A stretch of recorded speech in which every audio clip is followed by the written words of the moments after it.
Goalkeeper is a specialist position. That's why I had Ron at 17, I gave him his debut, you know.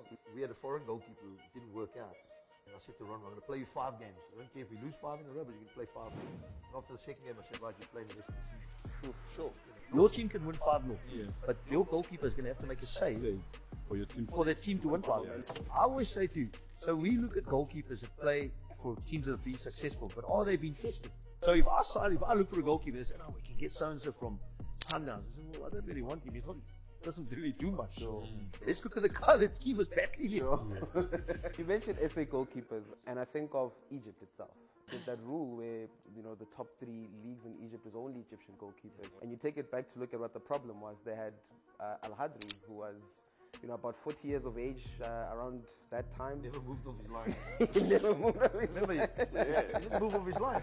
I mean, if you go through all the teams, there's quite a lot of foreign goalkeepers. Out of the, say, 16 top teams in the PSL, there's a lot of foreign goalkeepers. Then something needs to happen. But have the PSL got the interest of Safa and Safa, you know what I'm saying? Sure, You know, sure. you've got to have that connection.